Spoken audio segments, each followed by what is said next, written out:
ജൂഡുമായുള്ള അപർണയുടെ സ്നേഹബന്ധം ഭദ്ര അറിയുന്നു. അമ്മയും മകളുമായുള്ള വാക്കുതർക്കത്തിൽ വീട് വിട്ടിറങ്ങുന്ന അപർണ ശ്രീദേവിയുടെ അടുത്തേക്കാണ് എത്തുന്നത്. അവിടെ മീനാക്ഷിയുടെ പരിചരണത്തിലാണ് നിഖിൽ. രോഗാതുരനായ നിഖിലിനെ തൽക്കാലം ജൂഡിന്റെ വീട്ടിൽ നിർത്താൻ അവർ തീരുമാനിക്കുന്നു. അവിടെ ജൂഡിന്റെ മൂത്ത സഹോദരി അഡ്വക്കേറ്റ് ട്രീസ സേവ്യറുമുണ്ട്. ജൂഡുമായുള്ള വിവാഹത്തിന് സമ്മതിച്ച് അപർണയെയും കൂട്ടി വീട്ടിലെത്തുന്ന ഭദ്ര. മഹേന്ദ്രന്റെയും ഭദ്രയുടെയും സമ്മതത്തോടെ നിഖിൽ, മീനാക്ഷി, ജൂഡ്, അപർണ വിവാഹങ്ങൾക്കുള്ള ഒരുക്കങ്ങൾ തുടങ്ങുന്നു.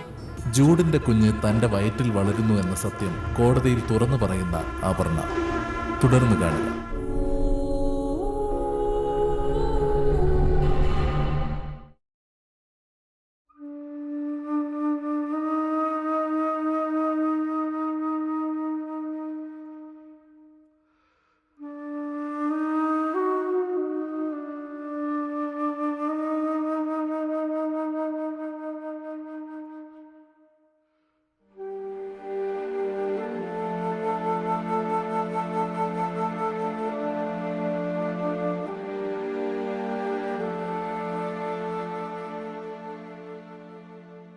ഇതുവരെ ഇതെനിക്കൊരു റിവെഞ്ച് മാത്രമായിരുന്നു, എൻ്റെ അനിയൻ്റെ ജീവനെടുത്തവരോടുള്ള ദേഷ്യം. ഇന്നിപ്പോൾ അതിനും അപ്പുറം ഇതൊരു പ്രത്യാശയുടെ കൂടെ നിമിഷമാണ്. ഒരവകാശം സ്ഥാപിക്കലെന്ന കർമ്മം കൂടി ഇനി ബാക്കിയുണ്ട്. നിന്റെ വയറ്റിൽ വളരുന്ന ഈ ജീവൻ, ഇത് കോടതിയിൽ കേസ് ജയിക്കാനുള്ളൊരു സ്ട്രോങ് വൈറ്റൽ പ്രൂഫാണ്. ആരൊക്കെ എങ്ങനെയൊക്കെ തേച്ചാലും മായ്ച്ചാലും പോവാത്ത ഒരു വലിയ തെളിവ്. പക്ഷെ അതിനേക്കാൾ ഒരു വക്കീലിനും സാക്ഷിക്കും അപ്പുറം നമുക്കിടയിൽ ഇത് മറ്റൊരു കൂട്ടിയുറപ്പിക്കലാണ്. എൻ്റെ അനിയൻ്റെ കുഞ്ഞ് നിന്റെ വയറ്റിൽ വളരുന്നു. ഒരേ ലക്ഷ്യത്തിന് വേണ്ടി നിൽക്കുന്നവരെന്നതിനപ്പുറം നമ്മളെ തമ്മിൽ ബന്ധിപ്പിക്കുന്ന മറ്റൊരു കണക്ഷൻ.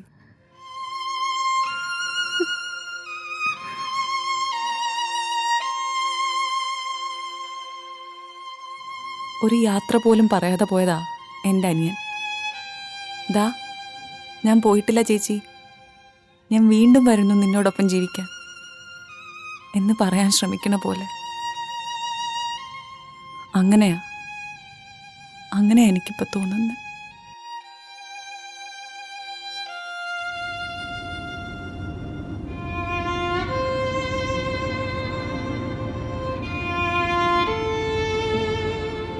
പപ്പയുടെയും അമ്മയുടെയും ചേച്ചിയുടെയും കൂടെയുള്ള ഓരോ ദിവസങ്ങളും, ഓരോ നിമിഷങ്ങളും, കുരുത്തോല പെരുന്നാളുകളും, പുതുപ്പിറവി ദിവസങ്ങളും, കരോൾ രാത്രികളും എല്ലാം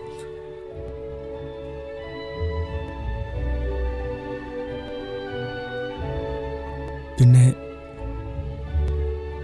പപ്പയും അമ്മയും പോയപ്പോൾ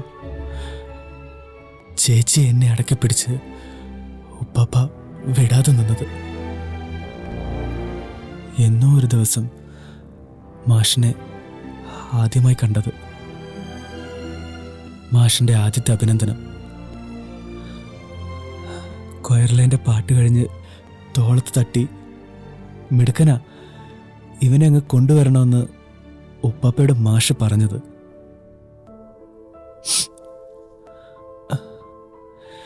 നിന്നെ എനിക്ക് കിട്ടുന്നത് എനിക്കിപ്പോഴും ഓർമ്മയുണ്ട്. മാഷിന്റെ കൂടെ വന്ന വിടർന്ന കണ്ണുകൾ എന്നെ വിടാതെ പിന്തുടർന്നത്.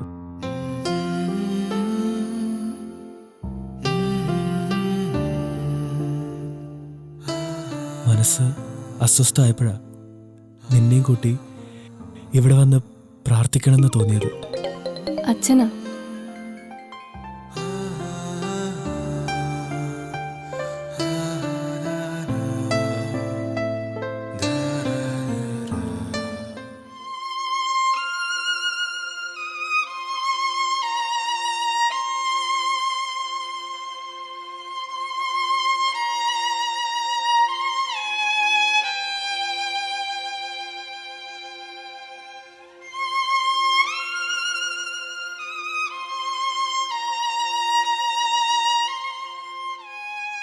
ആ, നിങ്ങളിങ്ങനെ പറഞ്ഞാൽ എങ്ങനെയാ? ഭദ്രയ്ക്ക് പല അസുഖങ്ങളുണ്ടെന്ന് നിങ്ങൾക്കറിഞ്ഞൂടെ? അതാ കാരണമെങ്കിൽ നിങ്ങൾക്ക് നേരത്തെ അത് പറയാൻ വയ്യായിരുന്നോ? അനിത വരത്തില്ല. ഇങ്ങോട്ടാണെന്ന് പറയുമ്പോൾ ഒരു വേലക്കാരും വരുന്നില്ല.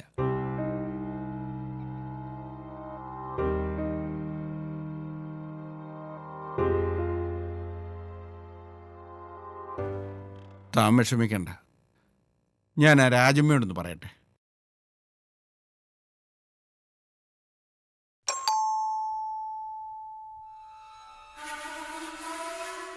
ആരാ? ഞാനൊന്ന് നോക്കട്ടെ.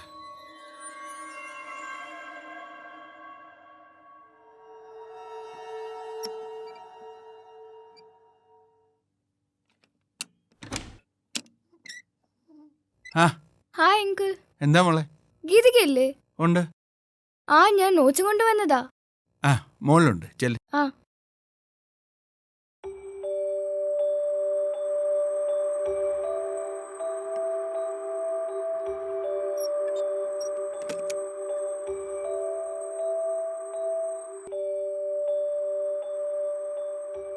ആരാത്? മോളുവിൻ്റെ ഫ്രണ്ടാ അനു. ഓ, നോട്ട്സ് കൊടുക്കാൻ വന്നതാ. ഞാൻ അവക്ക് കുടിക്കാൻ എന്തെങ്കിലും എടുക്കട്ടെ. ആ ഉം.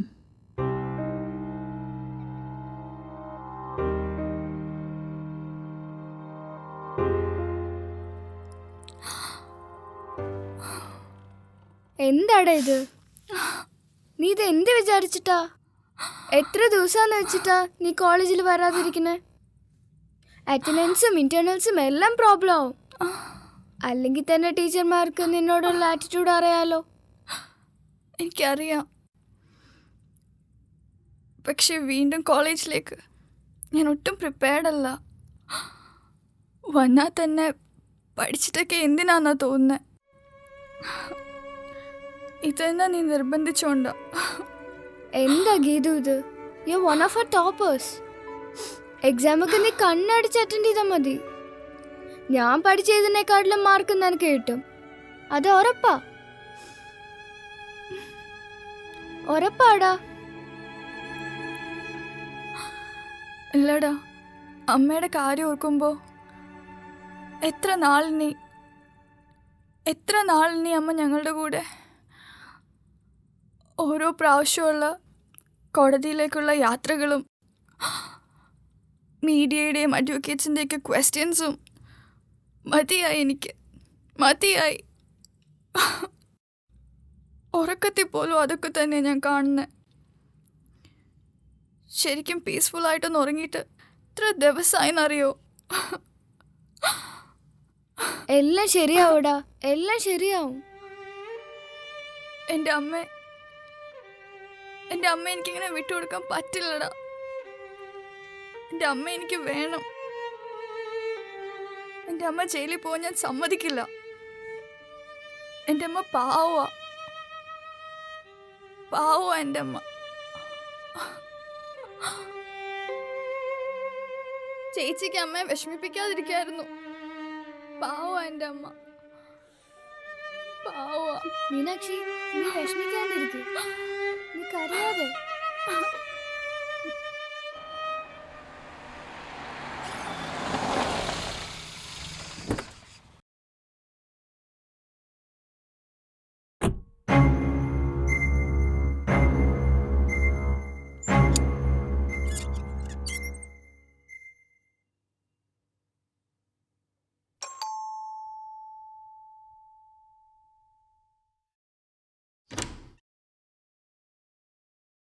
ആ ഗോപികൃഷ്ണ, മോളിങ്ങോട്ട് വന്നായിരുന്നോ? ഉണ്ട്. പരീക്ഷയുടെ കാര്യം എന്തോ സംസാരിച്ചുകൊണ്ടിരിക്കുക. അവളെ ഒന്ന് വിളിക്കേ. ആ ഗോപികൃഷ്ണൻ ഇരിക്കേ. വേണ്ട വേണ്ട, അവളെ വിളിച്ചാൽ മതി. ഇരുന്നിട്ടിനി പ്രത്യേകിച്ച് ഒരു ആതിഥ്യം സ്വീകരിക്കാനുള്ള സമയമില്ല. അതിലിനി അങ്ങോട്ട് താല്പര്യവുമില്ല. നിങ്ങൾ അവളെ ഒന്ന് വിളിക്കേ. വിളിക്കേ.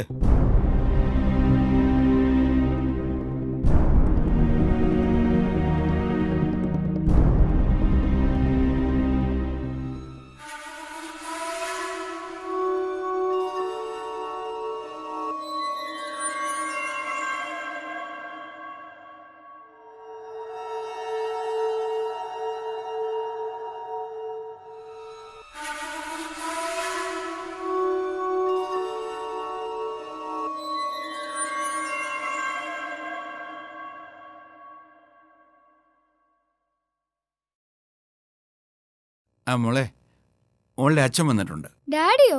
ഇങ്ങോട്ടോ? മോളൊന്ന് താഴേക്കില്ലേ.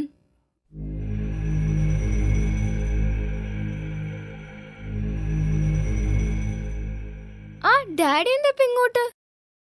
ഇന്നും ഇന്നലെ ആയിട്ട് ഞാനും നിന്റെ മമ്മിയും കൂടി ഒരുപാട് ഉപദേശിച്ചല്ലേ, അത് കേൾക്കണ്ടാന്ന് നീ അങ്ങ് അപ്പോഴേ മനസ്സിൽ ഉറപ്പിച്ചു. അതാണല്ലോ അന്നേരം ഒന്നും പറയാണ്ട് നേരെ ഇങ്ങോട്ട് പോകുന്നത്. അപ്പോൾ അത് പ്ലാനിങ്ങാ, ഞങ്ങളെങ്ങ് പറ്റിച്ചതാ അല്ലേ? സാറേ, എവള് കൊച്ചല്ലേ, ഫുൾ ടൈം പഠിത്തവാ. ഞങ്ങൾ തന്നെ കൊച്ചിലെ പറഞ്ഞുണ്ടാക്കിയ ഒരു ശീലവാ. അതുകൊണ്ട് തന്നെ ചാനലും പത്രവും ഒക്കെ കാണുന്നത് ഇച്ചിരി കുറവാ, പൊതുവിജ്ഞാനം കുറവാ. അതുകൊണ്ടാണ് ഈ കൂട്ടുകാരിയോടുള്ള ഇഷ്ടം മുതൽ ചാടി പിടിച്ച് പോകുന്നത്. നീ പോയി വണ്ടി കയറ്. ആ, പിള്ളേർ കാണുന്നില്ലെങ്കിലും ഈ ന്യൂസ് ചാനൽ നിരന്ന് കിടക്കുമല്ലോ. അതുകൊണ്ട് ഈ വാർത്ത കാണല ഞങ്ങളുടെ ഒരു വിനോദം, എന്റർടൈൻമെന്റ്. സാറിങ്ങനെ സംഗീതവും പാട്ടുമായിട്ട് കിടന്ന കാലത്ത് ഇത്രയും പബ്ലിസിറ്റി ഒന്നും കിട്ടിക്കാണത്തില്ല. ഇപ്പൊ നല്ല പേരാ, കേരളം മുഴുവൻ ഏത് കൊച്ചുകുട്ടിക്കും അറിയാം. സാറിനെ മാത്രമല്ല, ഫുൾ ഫാമിലി അറിയാം. ശരിയെന്നാ.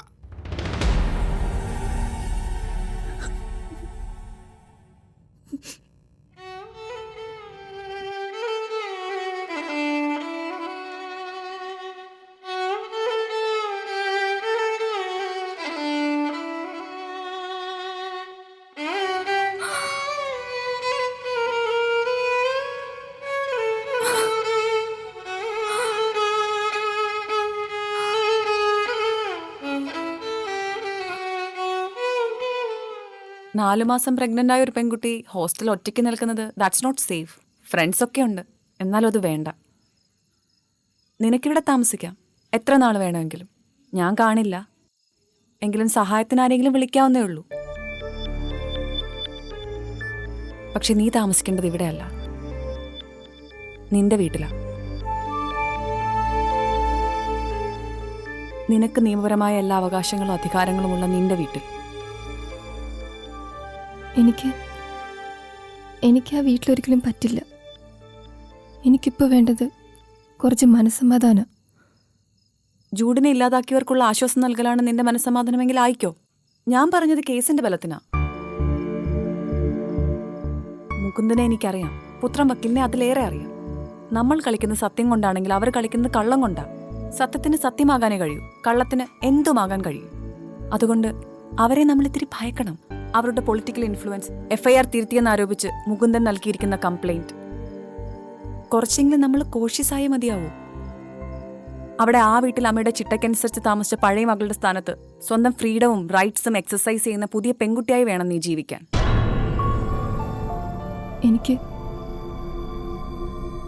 എന്നെക്കൊണ്ടത് പറ്റുമെന്ന് തോന്നുന്നില്ല. നീ ഒഴിഞ്ഞു മാറിക്കൊടുക്കുന്നതോടെ നിനക്ക് നീ മാത്രമാണ് നഷ്ടപ്പെടുക. ഇനിയും സാമ്പത്തികമായി സെൽഫ് റിലയന്റ് ആവാത്തൊരു കുട്ടിയാ നീ. നിനക്കും ഉണ്ട് 10,000 ആവശ്യങ്ങൾ. നിന്റെ വിദ്യാഭ്യാസത്തിന് പണം വേണ്ടേ? നിന്റെ ചികിത്സാ ചെലവുകൾക്ക് പണം വേണ്ടേ? കോടതിയിലെ ഓരോ ദിവസത്തെ ഓരോ കാര്യത്തിനും പണം വേണ്ടേ? നിന്റെ ജീവിതം തട്ടിത്തെറിപ്പിക്കാൻ യാതൊരു മടിയും കാണിക്കാതിരുന്ന നിന്റെ കുടുംബത്തിന് മുമ്പിൽ ഇനിയും ഈ മിഥ്യാഭിമാനം കാണിച്ച് ഒഴിഞ്ഞു മാറി നിൽക്കേണ്ട കാര്യം നിനക്കില്ല. You should ask them. നിനക്ക് പണം ചോദിച്ചു വാങ്ങാനുള്ള എല്ലാ അവകാശങ്ങളും ഉണ്ട്, ലീഗലിയും അല്ലാതെയും.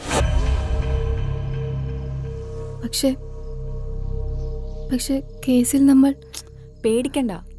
ഇതുവരെ എനിക്ക് സംശയമുണ്ടായിരുന്ന സാഹചര്യങ്ങളും തെളിവുകളും നമുക്ക് അനുകൂലമാണ്. എങ്കിലും അവ കൂട്ടിയിണക്കുമ്പോൾ ചെറിയ മിസ്സിംഗ് ലിങ്ക്സ്. സമർത്ഥനായ ഒരു വക്കീലിന് വളരെ എളുപ്പമാണ് അത്തരം ചില പിഴവുകളിൽ നിന്ന് കേസിന്റെ വഴി തിരിച്ചുവിടാൻ. പക്ഷെ ഇപ്പൊ എനിക്ക് ആ പേടിയില്ല. നിന്റെ വയറ്റിൽ വളരുന്ന ആ കുഞ്ഞ് അതൊരു വലിയ തെളിവാണ്. ഒരു കള്ളസാക്ഷിക്കോ കള്ളസത്യത്തിനോ മറയ്ക്കാനോ മായ്ക്കാനോ സാധ്യമാകാത്ത ജീവനുള്ള തെളിവ്.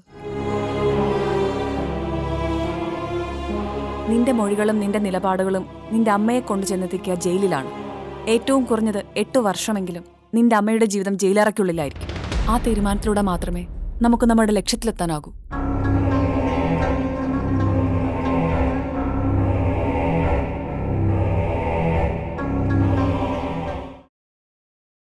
നിന്റെ വയറ്റിൽ വളരുന്ന ആ കുഞ്ഞ് അതൊരു വലിയ തെളിവാണ്.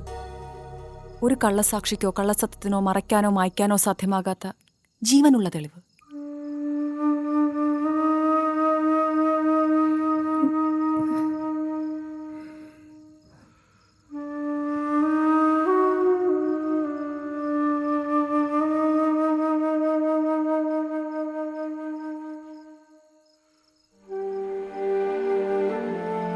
നീ ഒന്നോർക്കണം, നിന്റെ മൊഴികളും നിന്റെ നിലപാടുകളും നിന്റെ അമ്മയെ കൊണ്ടു ചെന്നെത്തിക്കുക ജയിലിലാണ്. ഏറ്റവും കുറഞ്ഞത് 8 വർഷമെങ്കിലും നിന്റെ അമ്മയുടെ ജീവിതം ജയിലറയ്ക്കുള്ളിലായിരിക്കും. ജീവിതത്തിലെ എല്ലാ കംഫർട്ട്സും അനുഭവിച്ചു വളർന്ന ഒരാൾ, സമൂഹത്തിന്റെ മുന്നിൽ മാനവും അഭിമാനവും നോക്കി ജീവിച്ച ഒരാൾ. അവരെ പോലൊരു അപ്പർ മിഡിൽ ക്ലാസ് സ്ത്രീക്ക് അങ്ങനെ ഒരു ട്രോമയിലൂടെ കടന്നു പോകുന്ന അത്ര എളുപ്പമായിരിക്കില്ല. അവർ ചിലപ്പോൾ ആത്മഹത്യ ചെയ്തെന്ന് വരും. ഒരുപക്ഷെ അവരുടെ അവസ്ഥ സഹിക്കാനാവാതെ ആ കുടുംബം മുഴുവൻ, നിന്റെ അച്ഛനും നിന്റെ അമ്മയും അനിയത്തിയും ഒക്കെ ആത്മഹത്യ ചെയ്തെന്ന് വരും.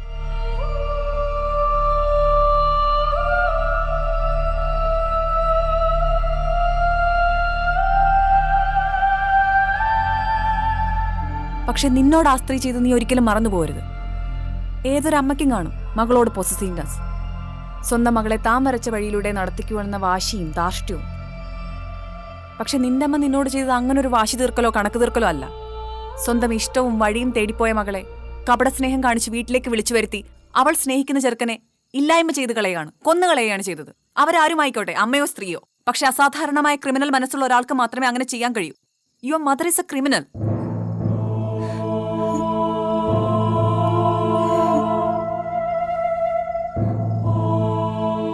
കൊല്ലും കൊലയും നടത്തിയ മേൽപ്പുര തറവാടിന്റെ പാരമ്പര്യത്തിന്റെ കണികകളിലൊന്ന് അവരുടെ രക്തത്തിലും അലിഞ്ഞു ചേർന്നിരിക്കുന്നു. That I am sure of.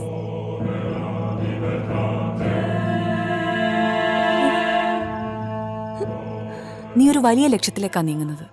ഇടയിൽ ഒരിടത്തും നിന്റെ ചുവടുകൾ പിഴയ്ക്കരുത്. നിന്റെ മനസ്സിൽ ചെറിയൊരു സംശയം പോലും, ഒരു ചാഞ്ചല്യം പോലും നമ്മളെ പരാജയപ്പെടുത്തും. അങ്ങനെയൊന്ന് പതറിയാൽ നീ ആദ്യം ചെവിയോർക്കേണ്ടത് നിന്റെ വയറ്റിലെ സ്പന്ദനങ്ങൾക്കാണ്. കൊച്ചു ജൂഡിനെ തന്നെയാണ് നീ കേൾക്കേണ്ടത്. നീ ഒരു അമ്മയാണ്.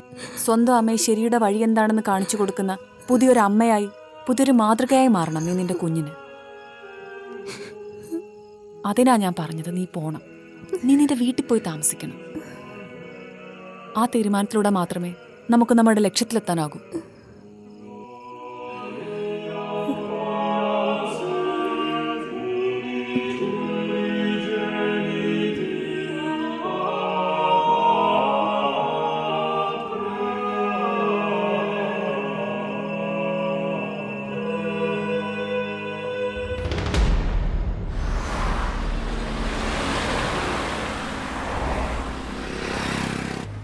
അപ്പു, ഇപ്പോൾ വീട്ടിൽ ചെല്ലുമ്പോൾ അവരൊക്കെ നിന്റെ ചുറ്റും നിന്ന് കരയുന്നുണ്ടാവും. നിന്റെ അച്ഛനും നിന്റെ അമ്മയും നിന്റെ അനിയത്തിയും എല്ലാവരും നിന്റെ കാല് പിടിച്ച് കെഞ്ചുന്നുണ്ടാവും. അപ്പോൾ നീ ഇമോഷണലി വൾണറബിൾ ആവാനുള്ള നല്ല ചാൻസ് ഞാൻ കാണുന്നുണ്ട്. എന്തിനാ ഇവരൊക്കെ വിട്ടെറിഞ്ഞ് എന്തിനിങ്ങനൊരു സ്റ്റാൻഡ് എടുത്തെന്ന് അപ്പം നിനക്ക് എന്തായാലും തോന്നും. തോന്നില്ല, എനിക്കങ്ങനെ തോന്നില്ല. ഞാൻ പിന്മാറില്ല. അങ്ങനെയൊന്നും ഉണ്ടായാൽ പിന്നെ എനിക്ക് ജീവിക്കാനുള്ള അർഹത ഉണ്ടാവില്ല. എനിക്ക് ജീവിക്കണം. അങ്ങനെ സ്വയം നശിക്കാനും തീർക്കാനും എനിക്കിപ്പോൾ ഞാൻ മാത്രമല്ലല്ലോ ഉള്ളത്.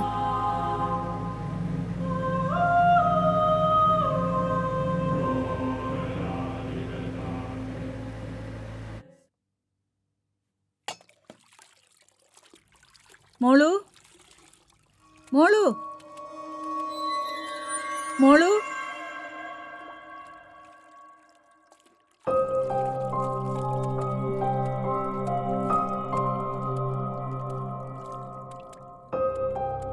മോളു, എന്താ മോളെ നീ കാണിക്കുന്നത്? മാറ്, അമ്മ ചെയ്തോളാം. ഞാൻ ചെയ്തോളാം അമ്മ.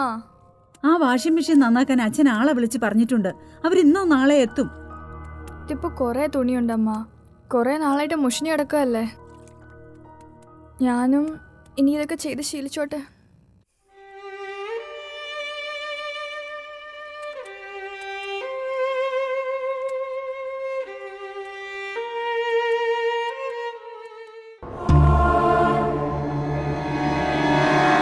മാഷിന്റെ കണ്ണുകളിൽ അമ്പരപ്പല്ല എന്ന്, അമ്പരപ്പിനപ്പുറം ഭയമാണ്.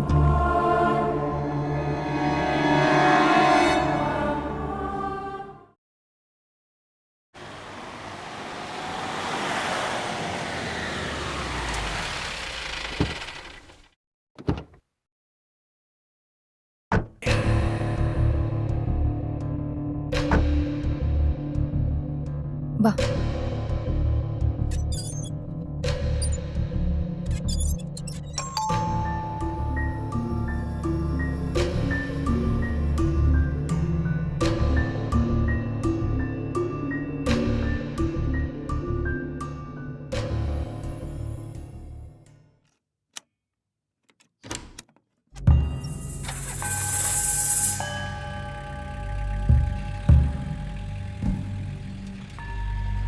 നമസ്കാരം.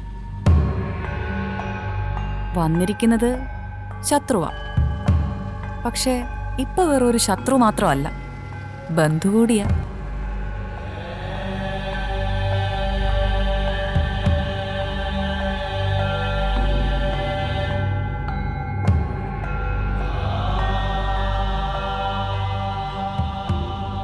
എന്നാലും റിയാക്ഷൻ വിചാരിച്ചത്ര പോരല്ലോ.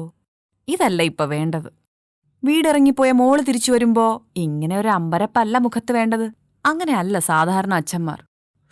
ഓ, താങ്കളൊരു സാധാരണ അച്ഛനല്ലല്ലോ, മറന്നുപോയി.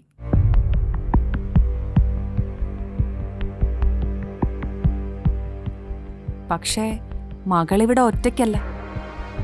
അവളുടെ വയറ്റിൽ താങ്കളുടെ പേരക്കുട്ടി വളരുന്നുണ്ട്. ഒന്ന് എക്സൈറ്റഡ് ഒക്കെ ആവുന്നേ തെറ്റില്ല. ഒരു കുഞ്ഞു പരിഭവം, ഒരു കുഞ്ഞു പിണക്കം, പൊട്ടിത്തെറി. അത്യാവശ്യം മെലോ ഡ്രാമയ്ക്ക് സ്കോപ്പുള്ളൊരു സിറ്റുവേഷനാ. ഇതിപ്പം നിരാശപ്പെടുത്തി കളഞ്ഞില്ലേ? പക്ഷെ സൂക്ഷിച്ചു നോക്കിയാൽ മനസ്സിലാവും, മാഷിന്റെ കണ്ണുകളിൽ അമ്പരപ്പല്ല എന്ന്. അമ്പരപ്പിനപ്പുറം ഭയമാണെന്ന്.